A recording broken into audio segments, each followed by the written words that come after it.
Hello, my dear friends. Welcome to my channel, Kick Study. Today, we will study about human health and disease. This is the chapter 8th of class 12th biology. So, let's get started. Health for a long time was considered as a state of body and mind where there was a balance of certain humors. Health को बहुत time से माना जा रहा है कि state of body और mind में जब सर्टेन ह्यूमर्स का बैलेंस होता है तो हम एक बॉडी को हेल्दी बॉडी कहते हैं और ह्यूमर्स एग्जिस्ट करता है बॉडी में लिक्विड या फिर फ्लूइड के फॉर्म में. This is what early Greek like Hippocrates as well as Indian Ayurveda system of medicine asserted. Hippocrates is the father of medicine. Hippocrates and Indian Ayurveda system of medicine strongly believed in good humor hypothesis. Hippocrates और Indian Ayurveda system medicine की strongly believe करते थे good humour hypothesis में. और humour का मतलब आप लोगों को मैंने बताया कि ये एग्जिस्ट करता है फ्लूइड या फिर लिक्विड के फॉर्म में. ह्यूमर 4 तरीके के होते हैं: blood, phlegm, yellow bile and black bile. Blood के बारे में हम बहुत अच्छे से जानते हैं. Let's know about phlegm. Phlegm कफ होता है जो कि डैमेज करता है लंग और रेस्पिरेटरी सिस्टम को. येलो बाइल लिवर से निकलता है. इसके भी डिसबैलेंस से ह्यूमर में डिसबैलेंस होता है. Let's know about black bile. Black bile kidney से निकलता है और ब्लैक बाइल के इंक्रीज़ की वजह से मेलनकॉली कंडीशन होती है और ये एक तरीके का डिजीज़ ही करता है जिसकी वजह से डिप्रेशन, सैडनेस और फीवर बॉडी में होती है. अब हिपोक्रेट और इंडियन आयुर्वेदा सिस्टम का मानना था कि एक पर्सन जिसके पास डिसबैलेंस्ड ब्लैक बाइल होती है वो हॉट पर्सनैलिटी का होता है और उसे फीवर होता है. Past it was thought that person with black bile belonged to hot personality and would have fevers. जैसा कि मैंने आपको पहले ही बोला कि हिपोक्रेट और इंडियन आयुर्वेदा सिस्टम का यह मानना था कि जो पर्सन ब्लैक बाइल्ड होता है वो बिलोंग करता है हॉट पर्सनैलिटी और उसको फीवर्स भी होते हैं. बट ये ट्रू नहीं था. ये सिर्फ उनके थॉट्स थे, एजम्पशंस थे. This was arrived at by pure reflective thought. The discovery of blood circulation by William Harvey using experimental method and the demonstration of the normal body temperature in persons with black bile using thermometer disproved the good humor hypothesis of health. William Harvey ने discovery की blood circulation system की और उन्होंने experimentally disproved भी किया good humour hypothesis को health की. Let's know how he disproved the good humour hypothesis of the health. He took a person with the normal black bile level and another person with increased black bile level. He used thermometer to check the temperature of both the persons and he see that both the persons have the same temperatures. A person with the disbalanced black bile level do not belong to the hot personality and fevers. Both the persons with the normal black bile level and increased black bile level, they both have the same temperature. This is how he disproved good humor hypothesis by this experiment. In later years, biology stated that mind influences through neural system and endocrine system our immune system, and that our immune system maintains our health. Hence, mind and mental health can affect our health. कुछ साल बाद biology में state किया गया कि mind influence होता है neural system से, एंडोक्राइन सिस्टम से, इम्यून सिस्टम से, और इम्यून सिस्टम मेंटेन करता है हमारे हेल्थ में। अगर हमारा neural system, endocrine system properly work करेगा तो हमारा इम्यून सिस्टम भी प्रॉपरली वर्क करेगा, माइंड भी प्रॉपरली वर्क करेगा, और फिर इम्यून सिस्टम प्रॉपर रहेगा तो हमारे बॉडी को भी हेल्दी रखेगा। Hence mind and mental state can affect our health. दिमाग और दिमागी संतुलन भी हमारे हेल्थ को अफेक्ट करता है। दिमाग और दिमागी संतुलन भी हमारे बॉडी को अनहेल्दी या हेल्दी रहने में मदद करता है। Of course health is affected by genetic disorders, deficiencies with which a child is born, and deficiencies, defects which the child inherits from parents. Genetic disorders ऐसे डिसऑर्डर्स होते हैं या डिफेक्ट्स होते हैं जो कि बच्चे में बाय बर्थ ही प्रेजेंट होते हैं, और ये ऐसे भी डिफेक्ट्स होते हैं जो कि चाइल्ड इनहेरिट करता है अपने पेरेंट्स से। Next one is infection. Through infections a person can also get unhealthy.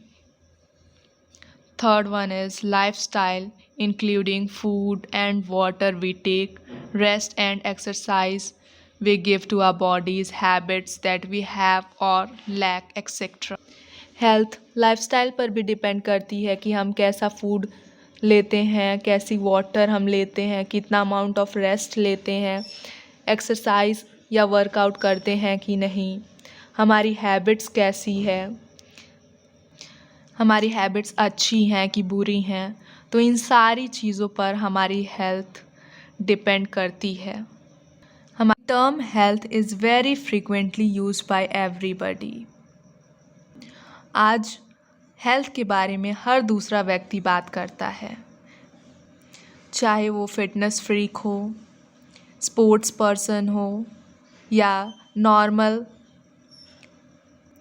Job going person हो। Every person nowadays talks about health.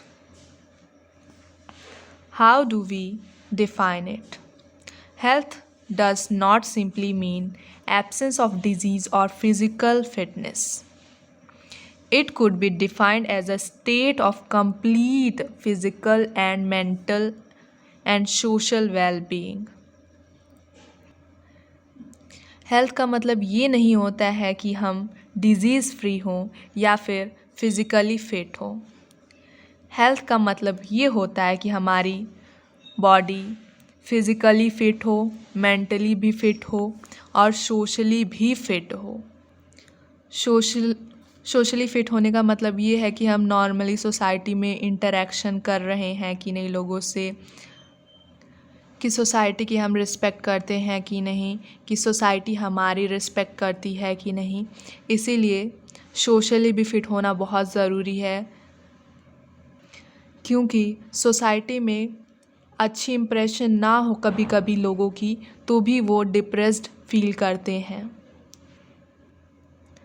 When people are healthy, they are more efficient at work. जब people healthy होते हैं तो वो more efficient होते हैं उनके काम पर। This increases productivity and brings economic prosperity. जब पीपल हेल्दी होते हैं तो वो ज़्यादा एफिशिएंट होते हैं अपने काम को लेकर और ज़्यादा प्रोडक्टिव होते हैं, जिसके वजह से फाइनेंशियली भी वो बहुत ज़्यादा स्टेबल हो जाते हैं। Health also increases longevity of people and reduces infant and maternal mortality.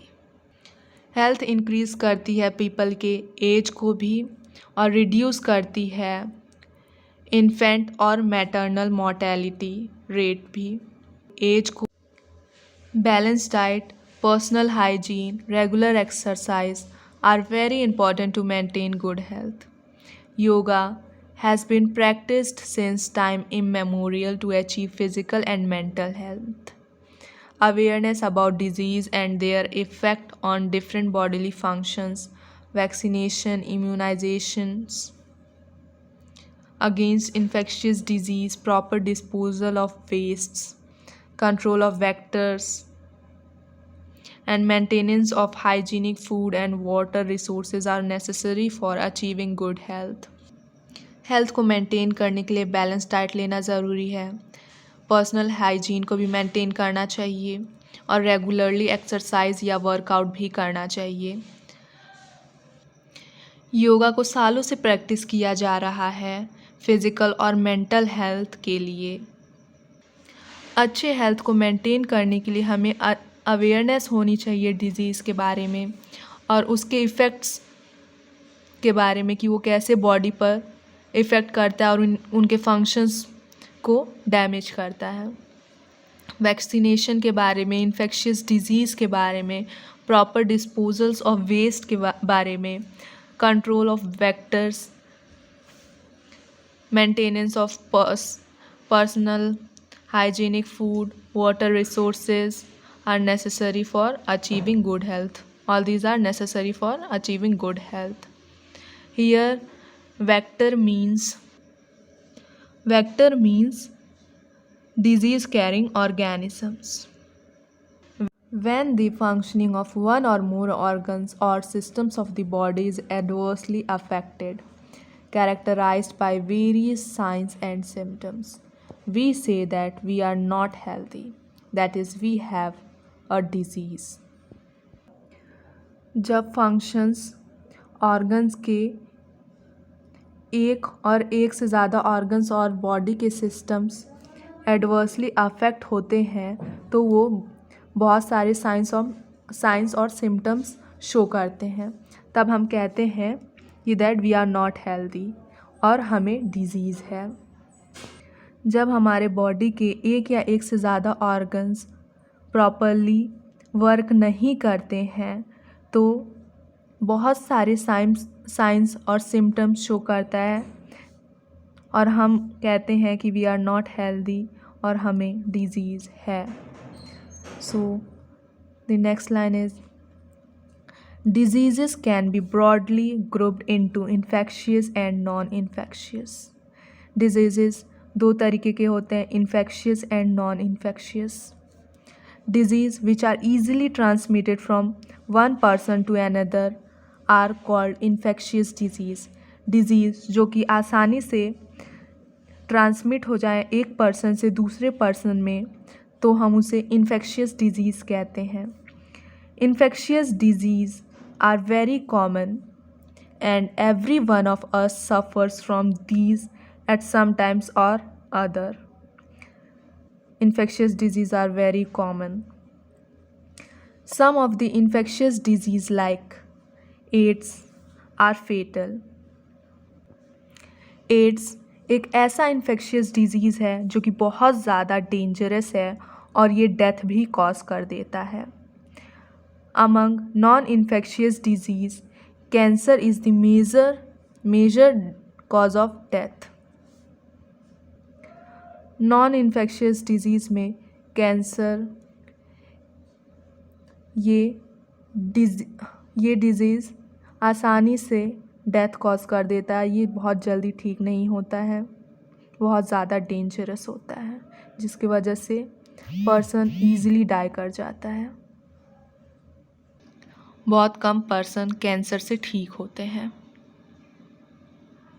Non infectious disease ऐसे डिजीज़ होते हैं जो कि ईज़िली ट्रांसमिट नहीं करते हैं एक पर्सन से दूसरे पर्सन में। Drug and alcohol abuse also affect our health adversely. Drugs और एल्कोहल के ज़्यादा यूज़ करने से भी ह्यूमन की हेल्थ एडवर्सली इफ़ेक्ट करती है